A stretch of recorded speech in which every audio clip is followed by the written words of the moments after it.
Hi, I'm Liz Luxinger. I've been working with ISS for the past 5 years, starting as an SDC in 2015, and now in the position of family liaison.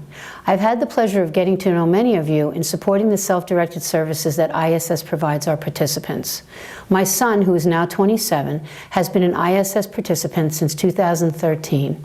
I am his advocate, primary contact for his self-direction. Hi, I'm Mike DeJoy, and I have over 7 years experience working with ISS. This includes time as a support staff, an AP clerk, and my current role of support staff liaison. Mike and I are here today to talk to you about some changes to our self-direction program in order to comply with an upcoming Medicaid rule change.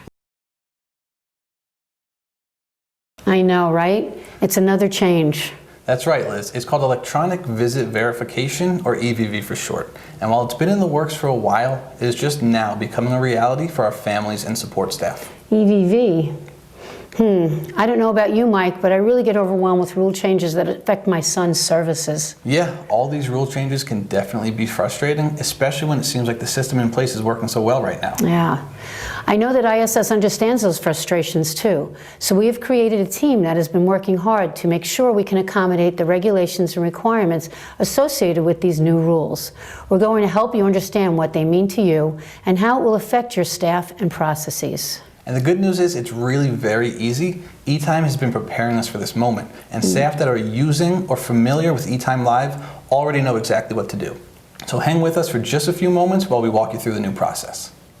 The requirement for electronic visit verification, EVV for short, comes from the Cures Act, a United States law enacted way back in 2016.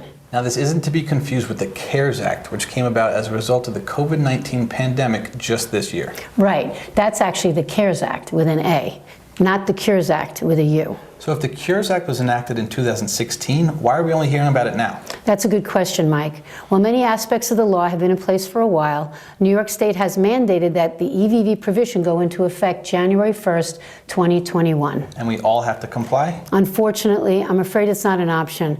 If my son and all our other participants want to continue self-directed services, we're required to comply with these new Medicaid rules. They are mandatory for the self-direction program, as well as for all other Medicaid-funded personal care and home health care services.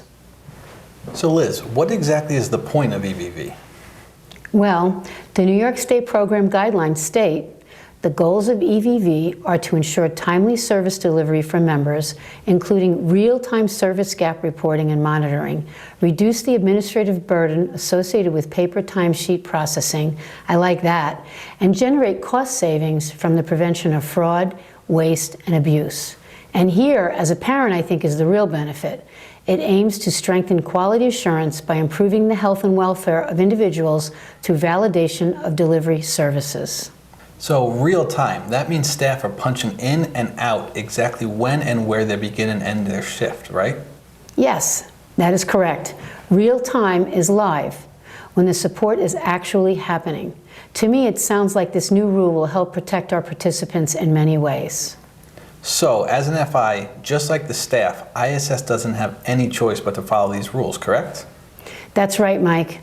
In order to keep acting as our participants' FI, ISS, along with all FIs in New York, must comply with EVV. It's a huge task, but we're up to it, and I know our participants are too.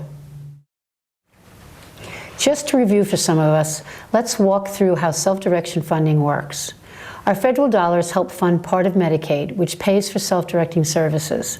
The federal government enacted the Cures Act, and then the New York State Department of Health interpreted and implemented the Cures Act. And New York State provides the rest of the funding for self-direction programs, right? That's right. Support staff are hired by our participants to provide home and community-based services, but the participants don't pay them directly. Their staff get a paycheck from us at ISS. Yes, and once ISS has paid the participant's support staff, ISS invoices Medicaid on behalf of that participant. This is why ISS is called a fiscal intermediary, or FI. So, based on everything we know so far, it sounds like EVV applies to support staff services delivered in the home and community. Is that right? Exactly. The specific rules state that all ComHab and respite services for which an FI directly bills Medicaid must be using EVV, electronically verified visits, for staff time. In the state of New York, the general location that a staff begins and ends their shift must now be reported in order for the FI to bill Medicaid for that service. Yes, we don't have to report their exact location. In fact, what we report to the state is only either home or community. That's right, Mike. So now, how can ISS possibly know if the staff are starting or ending a shift at the participant's home or in their community? Could I, as a staff, just tell you where I'm starting? Unfortunately, no. Any viable method has to be electronically verified. We cannot just accept the staff's word on their location at the beginning and end of their shift. So there are a few ways we could have accomplished this, but what we selected is called geolocation, which uses a mobile website and an app, which we currently have in development. So what's geolocation? Simply put, it's the technology that allows your phone or other device to give you directions on your maps or tell you the nearest store location. Oh, so that's that pop-up question that sometimes appears when I'm searching for something on my iPad or phone. It gives me the option to allow or don't allow my location, but does it work on all devices? Yes, there are a number of different ways that a device determines your location, but location services work across any modern internet device, such as phones, tablets, and computers. So for eTime Live to work, support staff need to always click Allow when they're clocking in and out. Yes, in order to use eTime for EVV, support staff will need to allow location services for the ISS portal or the eTime app. We're going to show you what that looks like in just a moment. To help us understand all of this, we're going to get some help from our old friends, our participant Owen, his support staff Carlos, and Owen's mom, Maxine. You'll hear me voicing Maxine. As the circle approver, I am Carlos's supervisor. Not a big stretch for me, as I'm already doing this for my son's support staff. That's right, and it's not a stretch for me to play the role of Carlos, Owen's support staff, as I formerly worked as a support staff myself. Let's talk about how eTime will determine home versus community. It starts with the location of the participant's home. Because ISS already knows the home address for its participants, we can use publicly available data to retrieve the latitude and longitude of the home. Using that information, we draw a geofence around Owen's home's location. This sounds complicated, but it really just means that we create a virtual circle of space around the home.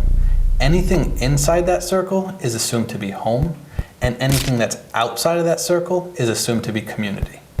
So when Carlos is standing next to the front door and starts his shift, we're comparing the location returned from his device at that moment to the geofence. And since he's inside the geofence, we're determining that the shift starts at home. That's right, and if he's at the park down the street when he ends his shift, the location returned from his device is going to be calculated as outside the geofence. This will be shown simply as community. You know, Mike, this brings up a thought I have about the addresses in the ISS system. My address as a primary contact for my son is different from his address since he lives in an apartment. I currently only have my address in the ISS system because I help him with all his correspondence. But that needs to be changed now. I'm glad you mentioned that, Liz. Yes, ISS will need the correct address for your son's home, the location where the services are happening. But don't worry, it can be noted in the system that all correspondences should go to your home address as his primary contact, so you can continue getting any ISS mail for him if you choose. So I guess I should contact my son's SDC to change the address information soon. Absolutely. If you don't change it, then eTime will be evaluating your son's support staff work as community, even when it's actually happening in his home. Let's see how this actually works in practice. Carlos arrives for his shift just as Maxine is leaving for work. As Carlos starts his shift, eTime requests his location and determines it as home. Owen and Carlos have a busy day planned. First, they head to the library to check out the latest comics and find a novel for Owen to read. Does ISS know that Owen is at the library? No, they do not. Since the shift was not started or ended at the library, Carlos and Owen's location is not recorded in eTime and not sent to the state. So what happens next? Owen is hungry, so they walk over to their favorite pizzeria to grab lunch. It's a really nice day, so they then head to the park for a picnic. Are those locations known? Carlos's shift still hasn't ended, so no, their location is not requested or calculated at either stop. After lunch, the last stop is the local movie theater where Owen works. Carlos says goodbye to Owen and ends his shift. Maxine will be picking Owen up after work. But ISS does know that Owen and Carlos went to the movies, right? Technically, no. What ISS knows is that Carlos ended his shift outside of Owen's home. This means that eTime will record the shift end as community. ISS will not be reporting the precise location of Carlos's shift end, just that it ended in the community and not Owen's home. Okay, so now I understand what EVV is and why we have to do it. And I've got a handle on how it works and when locations are being requested. Now we just need to see it in action. And to help us with that, we're going to have Eric with the eTime development team join us and walk us through a demo of eTime EVV. Hi Eric, welcome. Hi Mike and Liz, I'm glad to be here. In order to understand how easy it is to use eTime EVV, we're going to walk through a quick demo of Carlos working with Owen and getting his shift approved by Maxine. Carlos will be using his personal mobile phone to start and stop his shift, and Maxine will be reviewing and approving the shift on her notebook computer. The scenario you are about to watch represents the normal eTime EVV process, but life isn't always normal. So don't worry, we'll be reviewing some alternate scenarios later in the keynote, and we have even more scenarios available for review on our help site, which can be found here. Now for our story. We join Carlos on a bright and sunny fall day as he pulls up to Owen's house. I'm so excited to see Owen today. I wonder what he's been up to. Wait, I need to remember to start my shift before I begin my work. Carlos pulls out his phone, navigates to the portal, and clicks New to start a new shift. Because this is the first shift that Carlos has started today, the portal asks to use his location. That's right, eTime asks for my location now that it's performing electronic visit verification. So Carlos clicks Allow, and the eTime shift is started. Carlos knows that the start of his shift is EVV valid because he can see the EVV valid indicator. Now that his shift has begun, Carlos puts his phone away. After an engaging afternoon of cooking with Owen, Carlos's shift is at an end. Bye, Owen. See you tomorrow, and save some cookies for me. Oh, that's right. I have to remember to log out before I leave. Let's see. Carlos pulls out his phone, navigates to the portal, and clicks into the current shift. Since he has a few minutes before he needs to leave, he populates the job details for today's shift. Maxine had just reminded him yesterday that completing his shift in the moment made it easier for Carlos to remember the activities of his work with Owen. It also ensures he gets paid for his time populating those shift details into eTime. As Carlos ends his shift, he is presented with the start time and location, as well as the end time and location for today's work. In both cases, home is correct, and because Carlos started and ended his shift in real time, the times are accurate as well. As a final step, he confirms the start and end information by clicking Confirm. He can see that the shift is verified because both the start and end times show as EVV valid. To submit the shift right away, Carlos clicks the blue Review and Submit button, which takes him to the shift on the My Work page. He can see again that the EVV status is verified. To submit the shift, Carlos clicks the green Submit button. If he has any additional comments, he can add those, and then click Submit for approval. All right, I think that's everything. Another shift coming your way, Maxine. Sounds good, Carlos. Have a good evening. All right, Owen, let's get that shift reviewed. You know, it took Carlos less than 3 minutes to fill out his shift details today when he did it before he clocked out. That's definitely the way to go. Maxine picks up her work computer and launches the portal. On login, she is alerted that she has a new shift to review. Clicking that shift takes her into the current job period for Carlos and shows the details that he just populated into eTime. Since Carlos started and stopped his shift in real time and had location services turned on for both clock in and clock out, Maxine sees that the shift is verified with both the start and stop occurring at home. Since the activities worked today match the mess that Owen is still cleaning up in their kitchen, she confidently approves the shift for payment. Setting down her computer, she turns to Owen. Okay, back to work. Let's get that kitchen cleaned up. So that's our typical scenario. The staff person is using their phone to start and stop their shift in real time and everything worked fine. And shortly after the shift is complete, the Circle Approver is logging into the portal to review and approve the shift. It would be great if it always worked that way, but of course things happen. That's right, Liz. So in order to help our users out, we've come up with a number of user stories to walk our staff and Circle Approvers through alternate scenarios. We're going to go through a couple in the keynote today, but we have a number of additional stories on the site to help out. And as we receive feedback from all of you, we may be inspired to add even more. So let us know what questions you may have. Oh man. Hi Maxine, I completely forgot to start my shift today. What happened, Carlos? Well, I was so excited to start cooking lessons with Owen that we jumped right into prep as soon as I got here and I never clocked in. And when did you arrive today? I arrived about a half hour ago. Okay, I'll make a note of that so that when I'm approving this shift, I'll understand the time correction. You've started your shift now, right? Not yet. Okay. Forgetting to start or stop your shift isn't the end of the world, but the sooner you start or stop it after you remember, the better off we are. Thanks, Maxine. I'll do that right now. We see two principles at play here. First, once Carlos realized his mistake, he made note of when he should have started the shift, and he communicated that with his Circle Approver. Second, Carlos took the forgotten action and started his shift as soon as possible. When a mistake is made by forgetting to start or end your shift, make sure you take note of when you should have actually started or ended your shift, and then perform that action as soon as possible. In other words, start your shift as soon as you remember or end your shift as soon as you remember. Once you have completed your shift, you will need to request an adjustment to the start time or end time, depending on which action you forgot.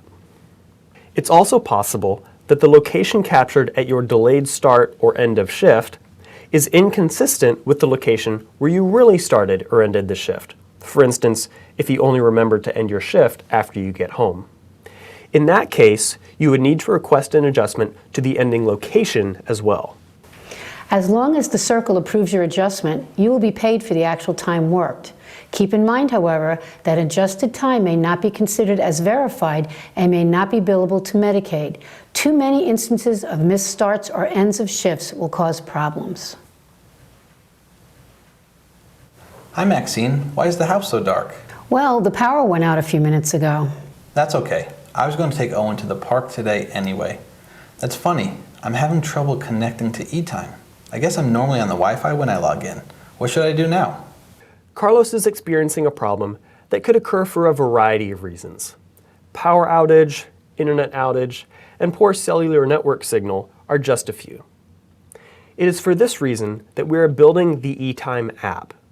You will be able to download the app from the Apple App Store or the Google Play Store and have eTime available from your home screen with just one click. With the eTime app, it won't matter if you can connect to the portal because the app will be capable of capturing your shift start and stop even when the network is down. Later, when you have connectivity, the app will synchronize its data back to the portal. ISS will be rolling out the eTime app early next year. Now let's take a look at how the story would go with Carlos using the eTime app. Hi Maxine, why is the house so dark? Well, the power went out a few minutes ago. That's okay. I was going to take Owen to the park today anyway. I've started my shift on the app. It says it's offline, but I got an EVV valid shift start anyways. See you later. Once support staff have access to the eTime app, it will be even easier to make sure that their time is recorded accurately. Look for more information about the app early next year. In a perfect world, every shift would be recorded in real time and every location determination would be accurate. In reality, however, People forget, devices break, and technology doesn't always work as well as it should. eTime has been designed to allow the staff to request adjustments to time and location in order to address these circumstances. eTime will then present these adjustments to the Circle approver, who is acting as the staff supervisor, for review. If the adjustment is properly made and Circle approved, it will be processed for payroll and evaluated for verification to ensure the greatest likelihood that the shift is billable to Medicaid. Carlos and Maxine are going to walk us through a few different adjustments so that we can see what they look like for both the staff and the Circle. When I arrived at Owen's house to start work, it was 2 p.m. Unfortunately, my phone was out of batteries. I was able to get it up and running by 2:30, so that's what is recorded as the start of the shift in eTime. I worked until 5 o'clock that day, but I'd really like to get paid for those missing 30 minutes. So, on the time and location verification screen, I'm going to click the change button next to the start time. I'm going to enter 2 p.m. and I'm going to record a reason of my phone was out of batteries. I started the shift as soon as I could. Since the recorded starting location of home matches the actual starting location of home, I'm not going to change the location. As the supervisor for Owen's staff, I know that I need to be careful when reviewing time adjustments. It's the staff's responsibility to use eTime in a real-time fashion so that ISS can bill their staff hours through to Medicaid. In this case, the reason seems warranted, and Carlos corrected the situation shortly into his shift, so I'm going to approve the override request.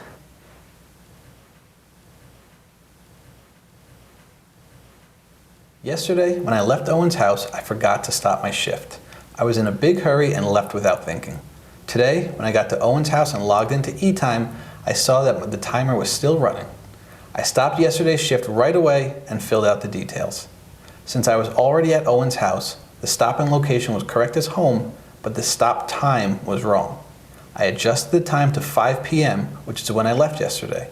I put in a reason of, I forgot to stop my shift, and I submit to Maxine for approval. When I receive Carlos' shift for approval, I see the EVV override request with a stop time change from 10 a.m. to 5 p.m. I also see that he put in a reason of forgot to stop my shift. He was in a hurry yesterday.